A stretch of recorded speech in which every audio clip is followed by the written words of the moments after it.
In the Philadelphia Museum of Art is a collection of paintings and objects by a man whose unique view of life has greatly influenced modern art. So here you are, Marcel, looking at your big glass. Yes.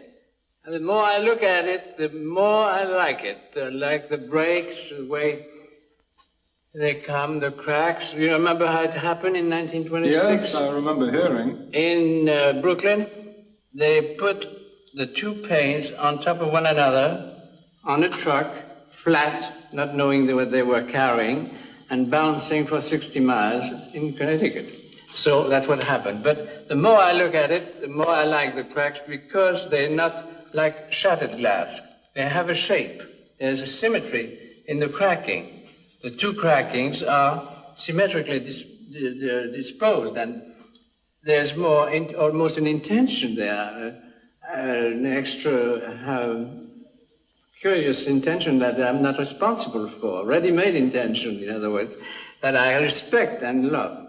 But it was one of your biggest undertakings, most ambitious. By far it is, and I worked 8 years on it, and it is not finished. No. And I don't know whether it will ever be finished. But now I'll show you some finished things. Come along.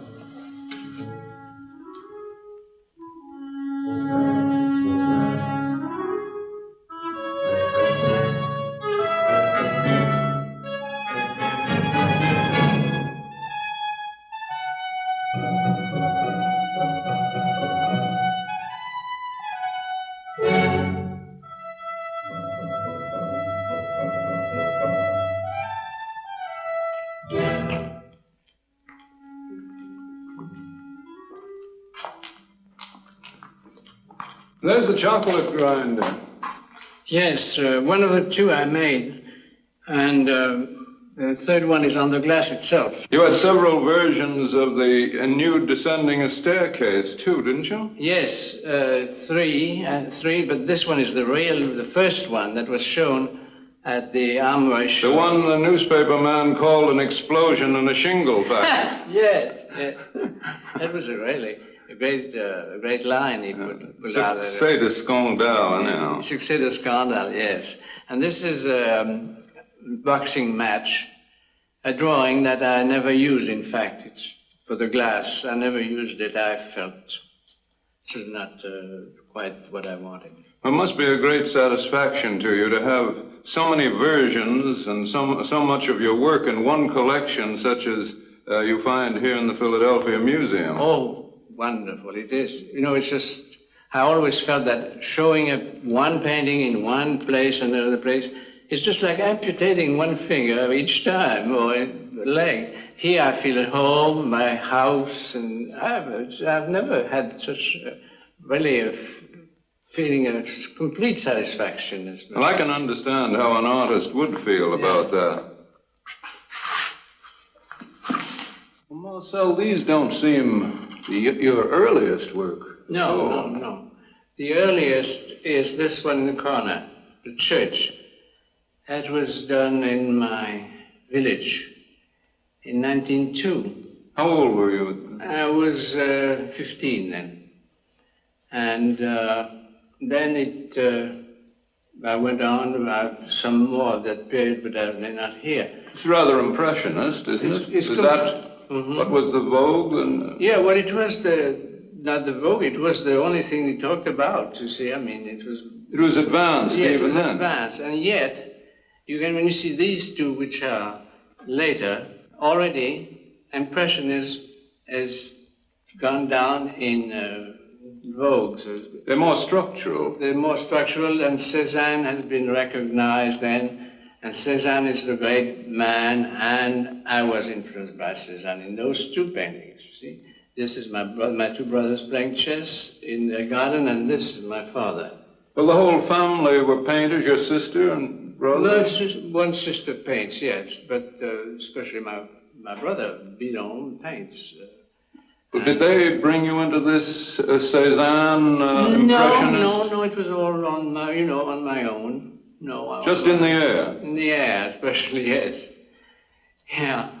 And my father was very nice about it. In fact, it was very difficult then as it is now to become a painter on your own. How can you expect to live, etc., etc. So he was a good man. He looks patient to have set that portrait up. Yeah. There seems to be quite a step between this and the nude descending a staircase. Yes, the nude was 2 years later. 1912. 1912. And it was after these that I decided that no more obvious influences as I had before. I wanted to at least be living in my day, and my day was Cubism. See, 1910, 11, 12, Cubism was in its childhood, and the approach was so different from the previous movements that I was very much attracted toward it. And I began being a Cubist painter, and finally I came to the nude.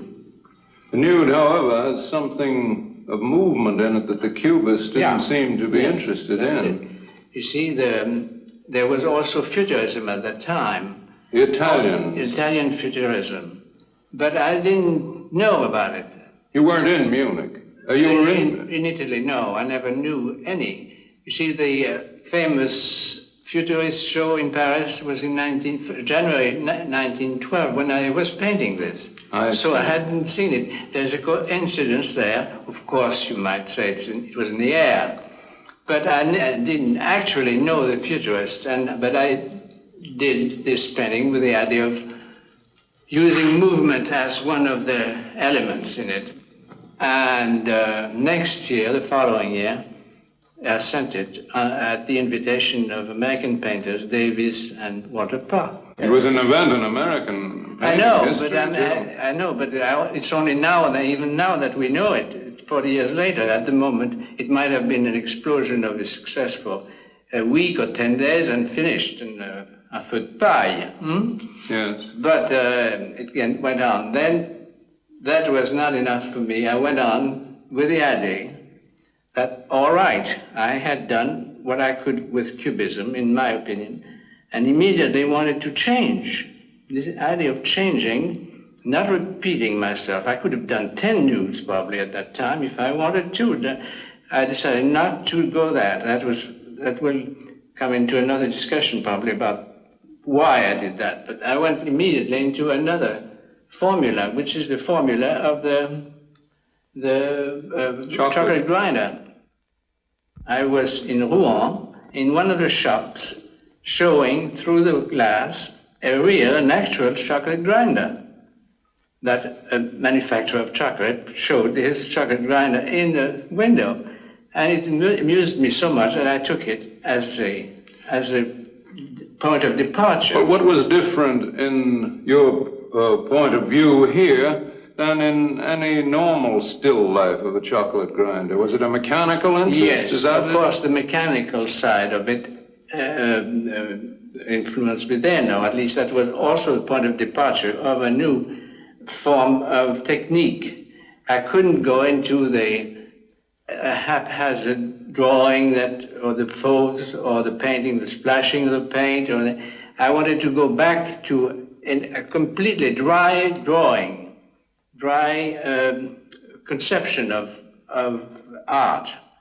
And the mechanical drawing, for me, was the best form of that dry form of art. Accuracy, precision. Accuracy, precision, nothing of that handiwork.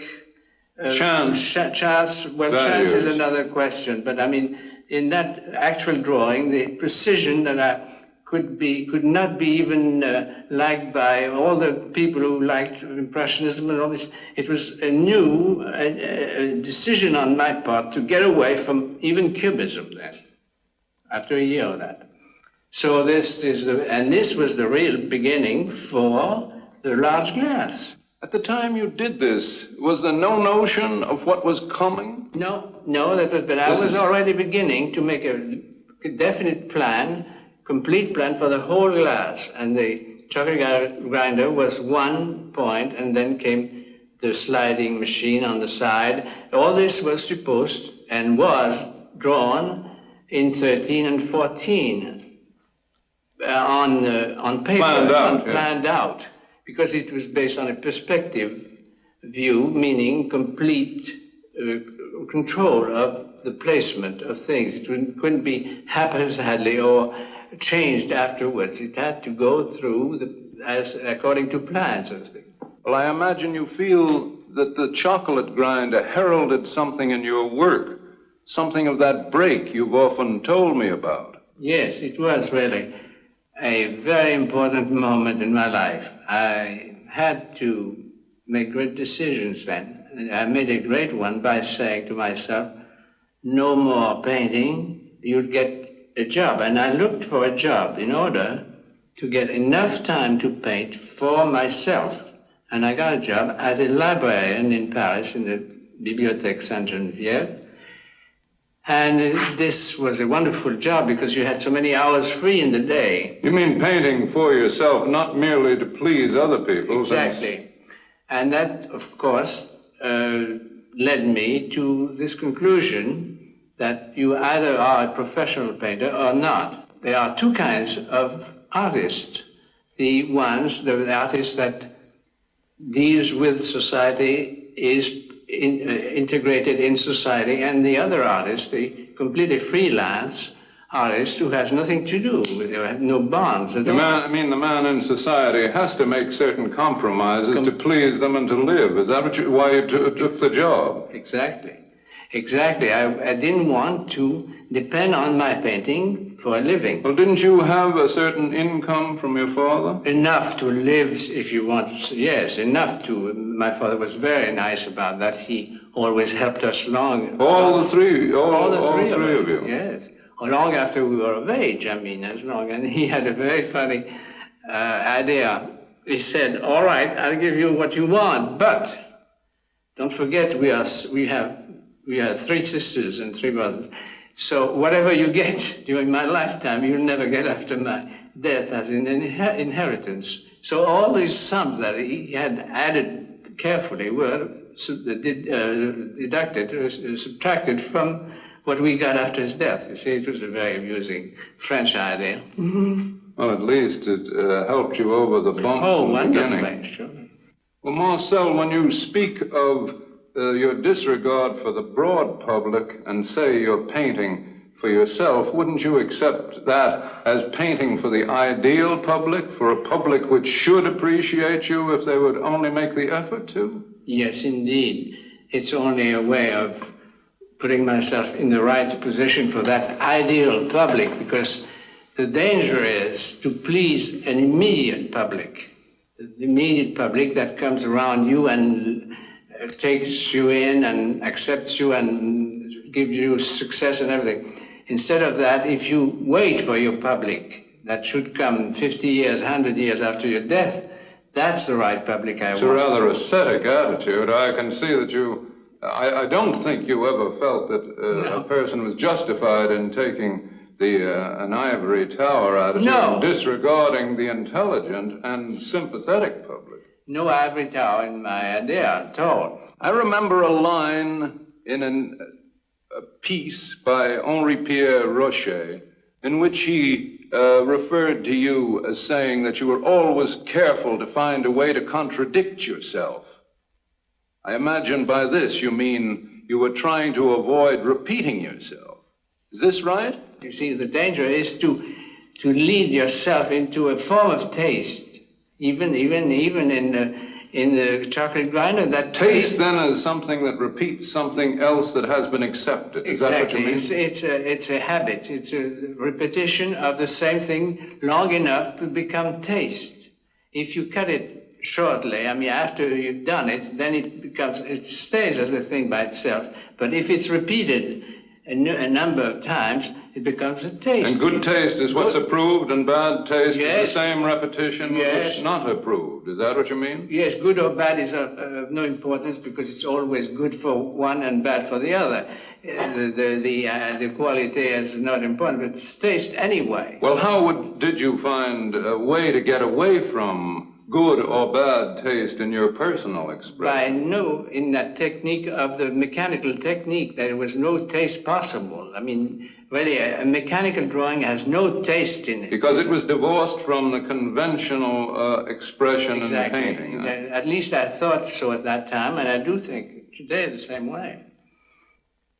Then does this divorce from human intervention in drawing and painting have its relation with the interest you had in ready-mades? Naturally, as a sort of conclusion or consequence of dehumanization of the work of art, in such a point that I came to the idea of the ready-mades. I call them ready-mades. It's a name for them. And let me show you.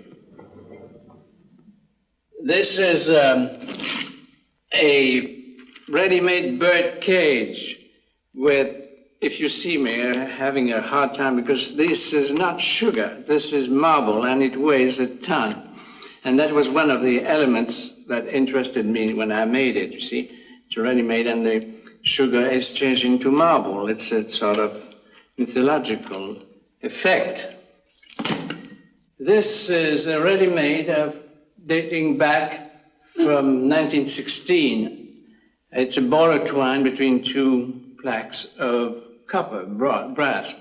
And before I finished it, Arsberg put something between inside the ball of twine, and never told me what it was, and I didn't want to know. It was a sort of secret, and it makes a noise, so we call this a ready-made with a secret noise, and listen to it. I never know, I don't know, I will never know whether it's a diamond or a coin. You didn't meet Arensberg till you came to the United States, did you? No. I came in 1915, and that was my first meeting with him. Walter Bach took me to his house, coming out of the boat. I came on the boat. And it was a very long life friendship with him. Was Arensberg himself a painter? No. He was a poet. He was a poet connected with the School of the Imagists in England. H.D. and Richard Arlington? And yes, all these. And they had the magazine here with Cranborg, Alfred Cranborg, Wallace Stevens, called Others. And they published that magazine of poetry. Didn't he publish some magazines himself that connected with your group? Yes, or your friend? Two amusing magazines only had one issue, unfortunately. One was called Wrong, Wrong, and the other one was called The Blind Man. It was really... They were Dadaists. Yes, they were inspired by the Dada. Or was it more of a literary movement, perhaps? Yes, it was more literary, that's it.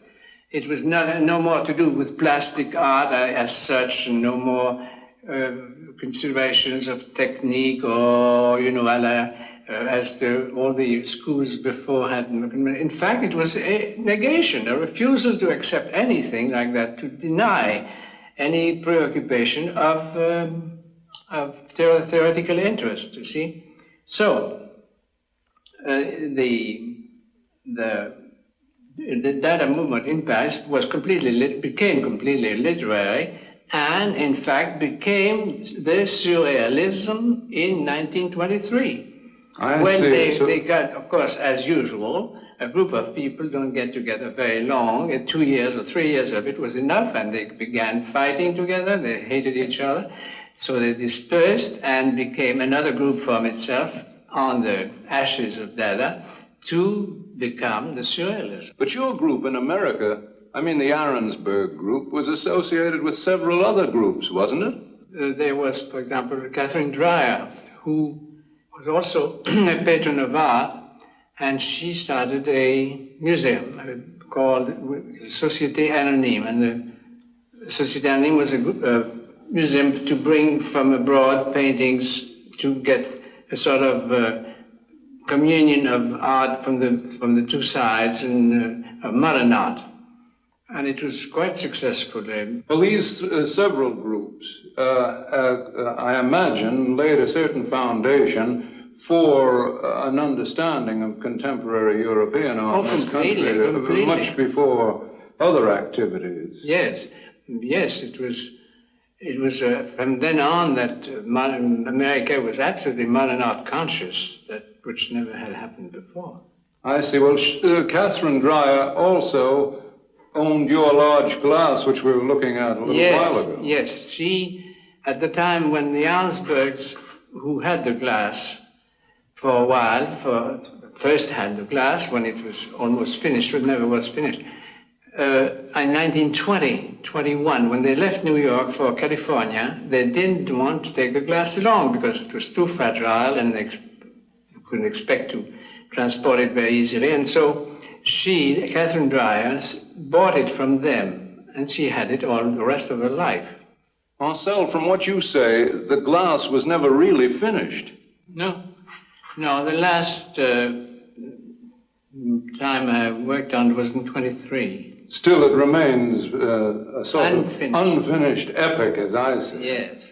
And also, for me, it seems to indicate that you were never really dedicated to conventional painting in the ordinary sense of the word.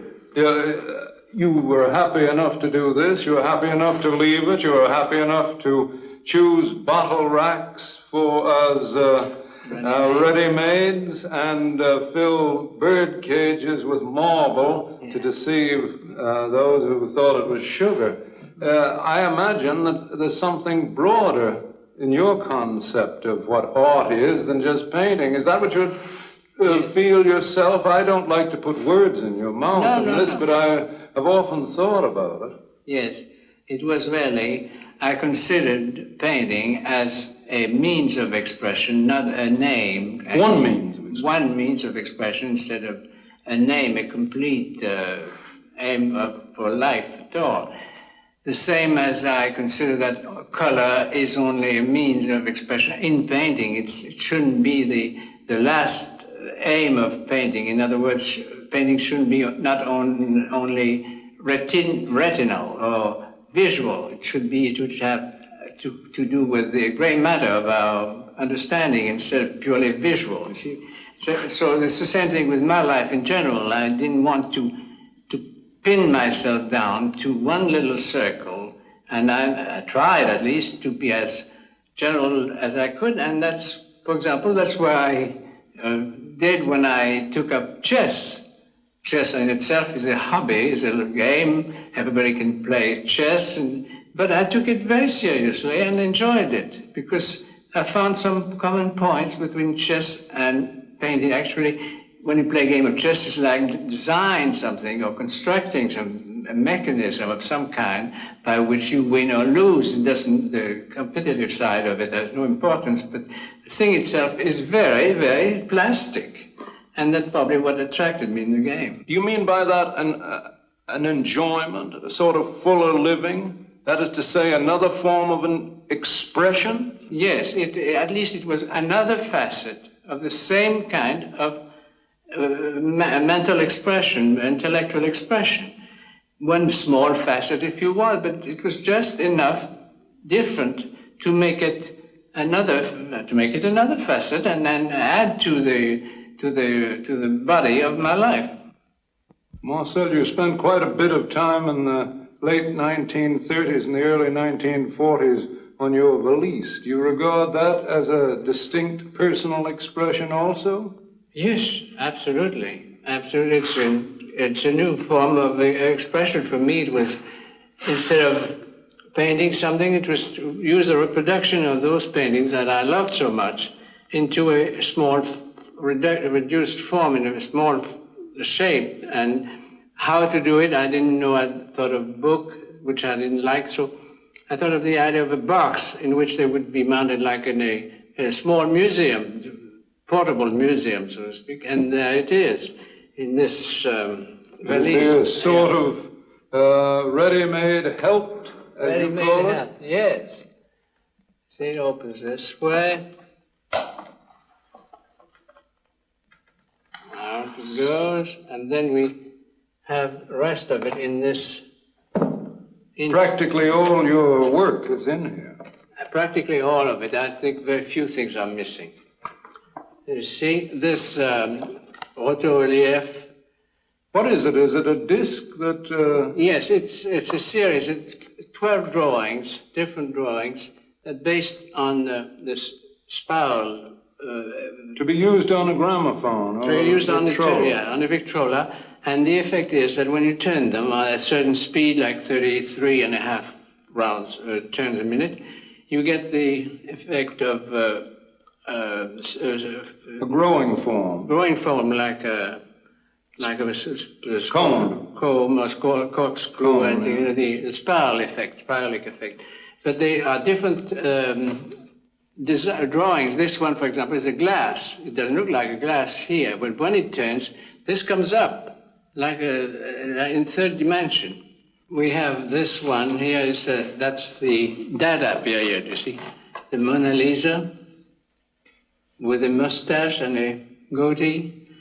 That was, of course, a great iconoclastic gesture on my part, and sacrilegious, blasphemous, all you want. But outside of this blasphemous gesture, I have other gestures of the same kind in the Dada period, like this check. I paid my dentist with this check, which was an original check drawn by myself on no bank at all. And he accepted it. He was very good sport, and he accepted it. So what happened, the funniest part of it, is that 10 or 15 years later, I saw him again. I brought the check back for my own collection, and there it is.